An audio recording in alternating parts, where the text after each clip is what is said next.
আসসালামু আলাইকুম বন্ধুরা, কেমন আছেন সবাই? আজ আমি তাওয়া কাবাবের একটি রেসিপি নিয়ে এসেছি।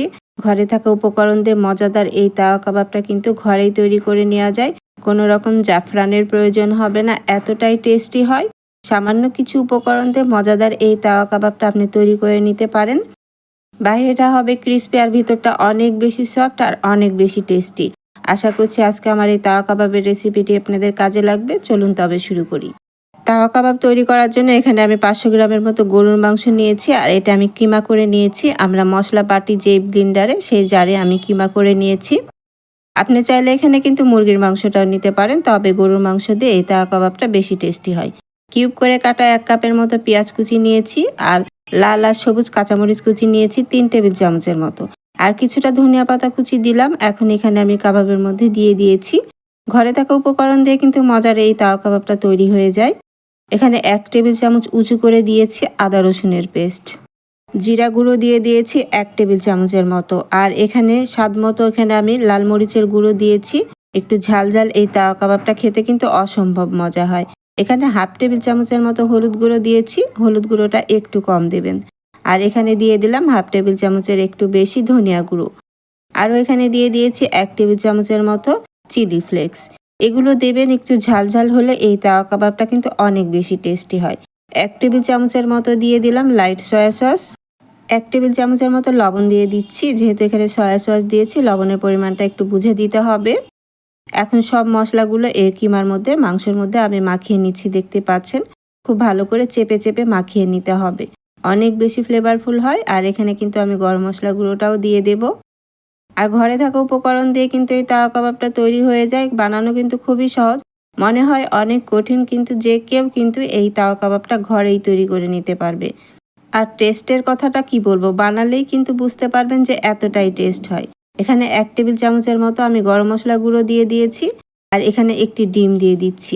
ডিম দিলে টেস্টটাও বেড়ে যাবে, আবার বাইন্ডিংয়ের কাজটাও খুব ভালো করবে। ডিমটা দেওয়ার চেষ্টা করবেন। আর এখানে আমি ময়দা দিচ্ছি 1 টেবিল চামচের মতো।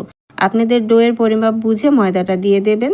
এখানে 500 গ্রাম গরুর মাংসের জন্য আমি 1 টেবিল চামচ ময়দা আর 1 টেবিল চামচের মতো কর্নফ্লাওয়ার দিয়েছি। এগুলো দিয়েছি বাইন্ডিংয়ের জন্য, এগুলো দেওয়া লাগবে। এখন আমি খুব ভালো করে মাখিয়ে নিচ্ছি। হাতের কাছে কর্নফ্লাওয়ারটা না থাকলে ময়দা দিলেও হবে। এখন খুব ভালো করে মাখিয়ে নিচ্ছি, দেখতেই পাচ্ছেন। আর আপনারা যখন মাংসটা কিমা করবেন তখন মাংসটা ঝরিয়ে নিয়ে তারপরে কিমা করবেন। মাংসের গায়ে যেন কোনো রকম পানি না থাকে। আর চর্বিযুক্ত মাংসটা নেবেন, তাহলে এই তাওয়া কাবাবটা বেশি ভালো হয়। দেখতেই পাচ্ছেন যে বাইন্ডিংটা খুব ভালো হয়ে গেছে। এখন 1 টেবিল চামচের মতো লেবুর রস দিয়ে দিচ্ছি। আর এই লেবুর রসটা দেবেন, একটু টক টক লাগে আর খুব সুন্দর একটা ঘ্রাণ আসে। খেতে কিন্তু অনেক বেশি টেস্টি হয়। লেবুর রসটা দেওয়ার চেষ্টা করবেন। লেবুর রস দিয়ে আমি মাখিয়ে নিচ্ছি, দেখতেই পাচ্ছেন। কিন্তু এই তাওয়া কাবাবের ডোটা কিন্তু একদম পারফেক্ট হয়েছে, কোনো রকম পাতলা নেই। আর এরকম মুঠি বাঁধলেই কিন্তু দলা পেকে আসছে, তার মানে এই তাওয়া কাবাবের ডোটা কিন্তু সঠিকভাবে তৈরি হয়েছে। এখন কিন্তু আমি তৈরি করে নেব। যেহেতু এটি তাওয়া কাবাব, সেজন্য একটি আমি ফ্রাই প্যান নিয়েছি, মোটা তলাযুক্ত। ফ্রাই প্যানটা নিয়ে নিতে হবে। আর আমি কিন্তু চুলাটা ধরিয়ে দিইনি, আগে কিন্তু এভাবে হাত দিয়ে তাওয়া কাবাবটা দিয়ে দিতে হবে। ভালো করে চেপে চেপে এভাবে সেট করে নিতে হবে। আমি একটু মোটা করে দিচ্ছি, আপনি চাইলে একটু পাতলা করেও দিয়ে নিতে পারেন।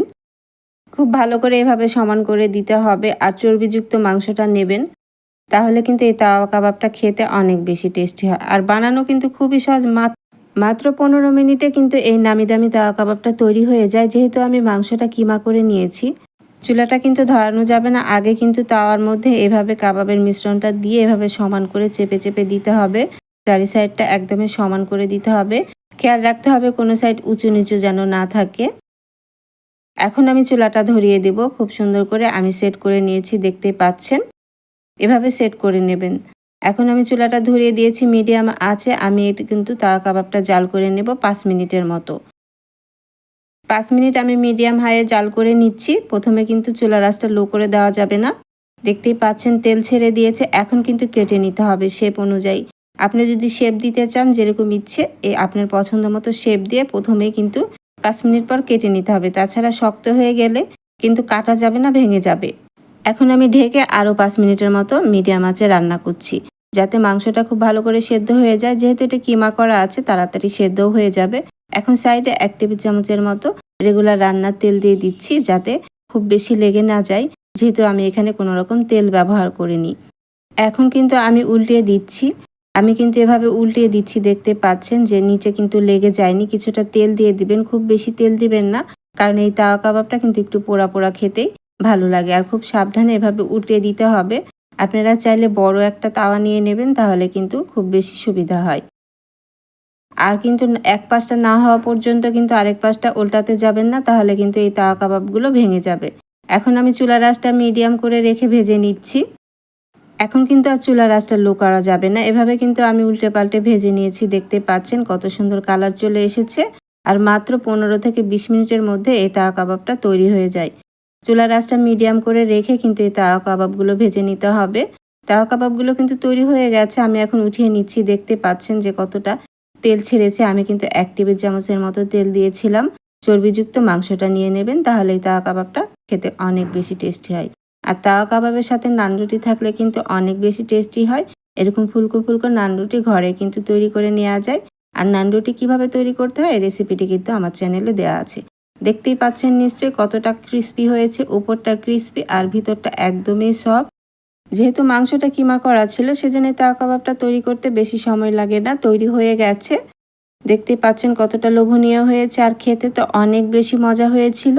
আর অল্প সময়ে মজাদার এই তাওয়া কাবাবটা তৈরি হয়ে যায়। ভয় পাবার কিছু না, একবার বাসায় ট্রাই করতে পারেন। আশা করছি আপনাদের কাছেও এরকম মজার তাওয়া কাবাবটা তৈরি হয়ে যাবে। আমি একটি তাওয়া কাবাব ভেঙে দেখাচ্ছি। দেখতেই পাচ্ছেন যে উপরটা ক্রিস্পি মুচমুচে আছে আর ভিতরটা অনেক বেশি সফট। আমার এই তাওয়া কাবাবের রেসিপিটি যদি আপনাদের ভালো লেগে থাকে, তাহলে অবশ্যই আমার ইউটিউব চ্যানেলটি সাবস্ক্রাইব করে দেবেন, একটি লাইক, কমেন্ট, শেয়ার করে দেবেন। আর যারা ফেসবুক পেজ থেকে দেখছেন, তারা অবশ্যই আমার ফেসবুক পেজটি ফলো দিয়ে রাখবেন ও একটি লাইক, কমেন্ট, শেয়ার করে দেবেন। আপনাদের একটি লাইক, কমেন্ট, শেয়ার আমাকে অনুপ্রেরণা যোগায় নতুন কোনো রেসিপি তৈরি করার জন্য। আজ বিদায় নিয়ে নেব, চলে আসবো আবার অন্য কোনো মজার রেসিপি নিয়ে। আল্লাহ আপনাদের ভালো রাখুন, সুস্থ রাখুন, ভালো থাকবেন সবাই। আল্লাহ হাফিজ।